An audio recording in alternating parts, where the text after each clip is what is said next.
She thought her badge made her untouchable, until the day she cuffed the wrong man and the whole town woke up. This isn't just a story about injustice. It's about what happens when silence ends and truth speaks.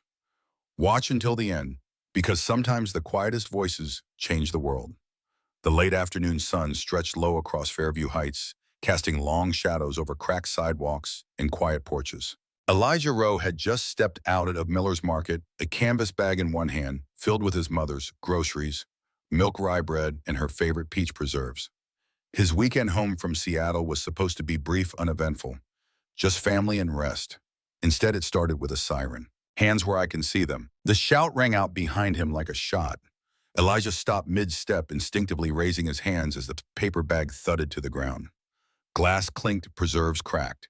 He turned slowly to see the officer, white mid-40s, firm jaw, sunglasses still on, despite the fading light advancing like a threat had already been confirmed. I said, "Hands up." "They're up," Elijah said evenly, voice low and calm, like a man who had rehearsed this moment too many times. He hadn't noticed the yoga instructor across the street, Talia Monroe, frozen just outside her studio, smoothie still in her hand. She watched in disbelief, heart stuttering in her chest. That's when Elijah met her eyes across the street and gave the smallest nod. A nod that said, "I know how this goes, but maybe this time someone will say something." Officer Dana Whitaker moved like someone who had never been told she was wrong. "You match the description of a suspect from a break-in," she said, already reaching for the cuffs. "What break-in?" Elijah asked. "Place your hands on the car," she replied, ignoring him completely. Talia had seen enough. "He didn't do anything," she shouted, stepping closer. "He was just walking. He didn't run, didn't speak, didn't even look suspicious." Whitaker didn't turn around. "Ma'am, return to your business. This doesn't concern you." But it did, because Elijah didn't resist. He didn't argue. He turned slowly and placed his palms on the hood of the cruiser. The metal was hot against his skin. He'd been here before. Not this street, maybe, but this moment too many times. Whitaker cuffed him roughly. Resisting, she muttered to no one in particular. Talia's fingers trembled. Around them, cars kept passing, music thumped in the distance, and no one stopped. The squad car turned the corner and disappeared with Elijah inside. Talia stood there, her smoothie slowly dripping down her wrist, her heartbeat louder than the traffic. She whispered under her breath, "Not this time. You're not disappearing this time." Talia didn't sleep that night. She scrolled for hours, searched every local site, every news feed, nothing. Not a whisper of Elijah's rest, like it never happened. The next morning, she opened her studio early, not to lead class, but to dig. She reached out to a friend, Tyrell Grant, a junior reporter she once dated. "I need a trace on Officer Dana Whitaker," she said over the phone. "You're not a journalist," he replied. "No, I'm a witness." Silence, then a sigh. "All right. You want to know if this wasn't her first time? I need to know if it ever wasn't." Talia's determination tightened like a fist inside her. She wasn't an activist, not a lawyer, but she had eyes, and what she saw was wrong. She closed her studio, posted a sign "Closed for the weekend, holding space for truth." Then she drove to City Records. Inside, the fluorescent lights buzzed with bureaucratic indifference. She waited. She asked. She was denied. But a clerk named Rosa, eyes tired but kind, whispered a lead. "There's a man named Lennox Barrett, filed 2 complaints. Nothing ever came of them." "Look him up." Talia nodded. "I will." And this time she wouldn't stop. Lennox Barrett's auto shop sat behind a faded laundromat on the east side of town. Oil stains marked the gravel driveway, and a broken fan oscillated in the front window. "You Whitaker's next target?" he asked as Talia walked in. "No," she said, "but I watched her take someone for no reason. His name's Elijah Rowe." Lennox exhaled slowly like a man who'd been waiting for this conversation. "She pulled me over twice last fall, said I looked jumpy. I was just driving home. No citations, just searches, just eyes that looked through me like I was always a suspect." "Did you file complaints?" He nodded. 2. I kept copies. Not that anyone cared. "They will now," Talia said, "if you're willing to speak up." He studied her, then moved to the back office, returned with 2 manila envelopes. "Here, but be careful. Whitaker's not the kind to back down. She's protected." "So was silence," Talia replied. "Until now." By Sunday afternoon, Talia was sitting in a quiet living room face-to-face with Elijah's mother, Vivian Rowe. The house smelled like lavender and slow-cooked rice. "I don't know your son," Talia said, "but I know what I saw, and I'm not going to pretend I didn't." Vivian nodded, hands folded tightly. "Malik said you'd come." Malik Jasper, civil rights attorney, knew Elijah from college. "He's flying in tonight." Talia stood to leave but paused at the door. "I'm not going to stop, ma'am, I promise you." Outside, the city buzzed, but something else stirred deeper: momentum, purpose, truth, with its eyes wide open. She wasn't sure what she had started, but she knew who she had become: someone who wouldn't look away again. By the time Malik Jasper stepped off the flight from Chicago, the city was already humming with whispers. A 20-year legal veteran, sharp-jawed and soft-spoken, Malik didn't carry a briefcase, he carried presence. He didn't need to raise his voice to command attention.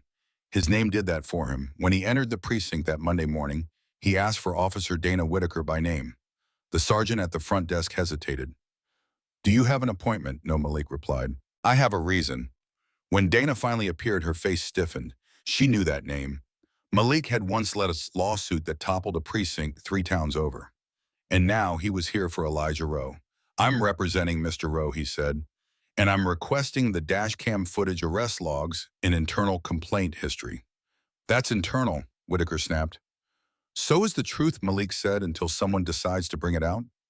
She stared back, silent. For the first time in her career, she couldn't tell if she still had control. That night, Malik and Talia met in a diner lit by neon and nerves. Between them were yellowed complaint forms, still smudged from Lennox's garage, and early screenshots of Talia's studio camera footage showing the exact moment Elijah was shoved onto the hood of the cruiser. "Her file's too clean," Malik muttered, eyes scanning the papers. "No reprimands, no red flags. But we know better." Talia tapped the envelope from Lennox. Complaints buried, videos ignored, and somehow she keeps getting promoted. "That's not neglect," Malik said. "That's protection." They were joined by Trey, the young journalist. He handed Malik a flash drive. "Found another video," he said. "Anonymous drop. Dash cam. It's bad." They watched in silence, Officer Whitaker screaming at another black driver, hand on her weapon, before a single question was asked. No resistance, just terror. Talia's stomach twisted. "We don't just have a case," Malik said finally. "We have a pattern. And patterns don't lie." On Tuesday morning, Talia stood outside the courthouse handing out flyers. They were plain: Elijah's name, the date, a still frame of the arrest, and one bold question. How many times before it matters? Some ignored her. Some gave polite nods, but others stopped and stayed. An older woman whispered, "Langley stopped my grandson in front of the rec center." A teacher from Eastview High said, "She humiliated my student." No explanation, just search and shame. By noon, Malik had received 5 new statements. By sunset, 2 more anonymous videos. Talia's hands trembled, not with fear now, but with momentum. Later that night, a text came from Elijah. "I saw what you posted. Thank you." She replied with one sentence, "You're not alone anymore." Elijah hadn't spoken publicly yet. He'd waited, watched, measured everything like a chess match. But now, with Malik beside him and evidence stacking like bricks, he stood at a podium outside the courthouse. He wore no tie, just a black shirt and clear eyes. "My name is Elijah Rowe. I came here to visit my mother. I brought her groceries." That's what I was doing when Officer Whitaker decided I matched someone else's fear. He paused. Cameras clicked.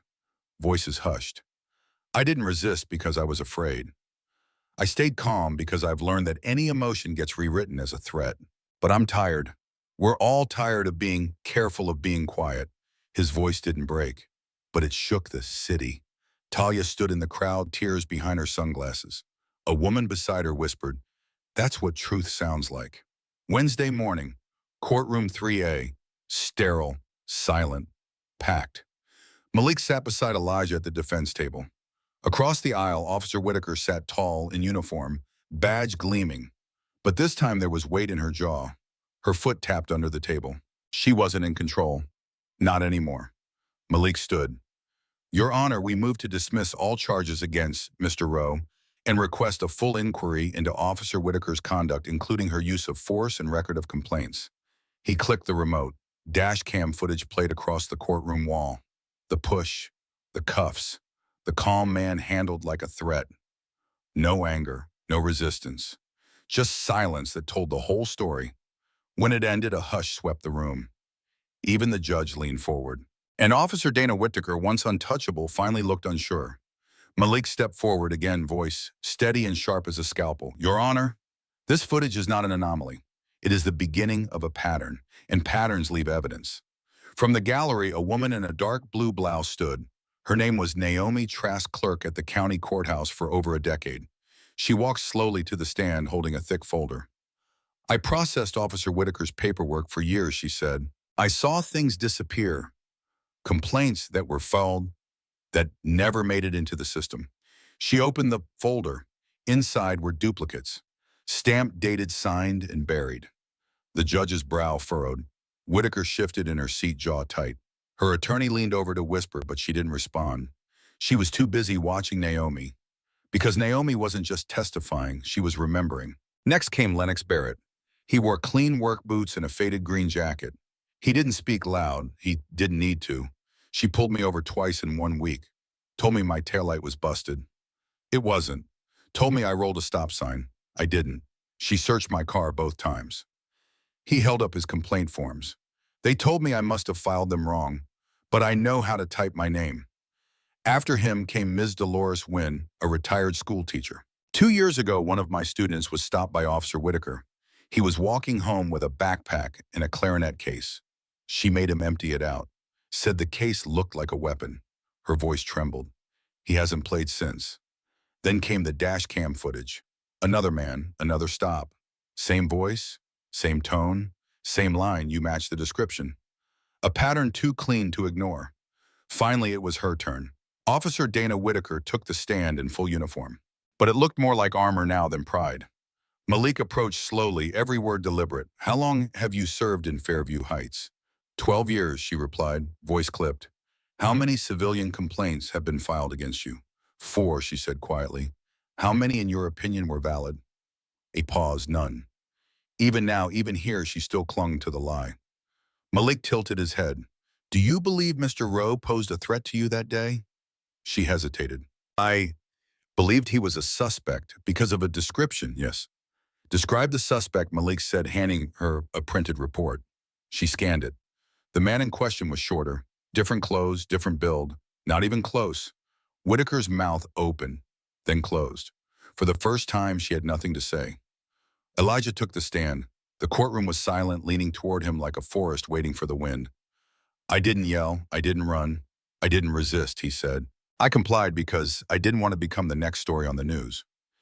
He looked straight at the juror, but I'm here now because I'm done staying quiet. I've spent my whole life trying not to look like a threat. It never worked. He turned to Whittaker. And the worst part, I don't think you hate people like me. I think you never even saw me at all. A few jurors blinked hard. One wiped their eyes. Talia, seated behind Malik, closed her eyes and took a slow breath.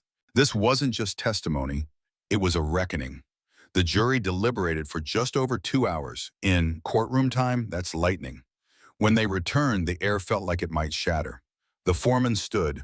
In the matter of wrongful arrest and misconduct by Officer Dana Whittaker, we find the defendant guilty. No cheers, no outburst, just a wave of breath. Relief, validation, awakening. The judge's voice cut through the quiet. Officer Whittaker, your badge and firearm are to be surrendered immediately. You are hereby barred from serving in any law enforcement capacity pending further review. Whittaker didn't cry, but she didn't look up either. She just sat, shoulders sagging, as if she finally felt the weight of what she'd carried and what she'd cost. And in the second row, Talia Monroe finally exhaled. Outside the courthouse, the steps were packed. Reporters swarmed. Microphones thrust. Shutters clicked like hail on glass. But Elijah Rowe didn't speak to the cameras. He stepped into the sunlight, paused at the top of the stairs, and scanned the crowd. Not for fame, not for attention, but for faces like his and hers. He found Talia near the edge of the steps, arms crossed, silent, steady. He walked to her. You did it, she said. No, Elijah replied. We did it. All of us. Talia nodded slowly. She didn't need to say anything more. The truth had already spoken for them. Within hours, Officer Dana Whittaker's badge was surrendered, her cruiser removed from the station lot. Her name scraped off the roster like it had never been there. But people remembered. The department issued a statement full of polished neutrality, integrity reassessment, commitment to improvement. But it wasn't the statement that mattered. It was the whisper that became a conversation, and the conversation that refused to fade. By the next morning, 5 more residents had come forward. 3 officers were placed on administrative review, and the police oversight committee, once a dusty name on a forgotten flyer, suddenly had a waiting list for speakers. Elijah didn't go back to Seattle. He called his boss and said he needed time, real time. Then he found a small storefront near the old library, renovated it with his own hands, and hung a simple wooden sign outside the civic table. Every Thursday night, the lights stayed on late.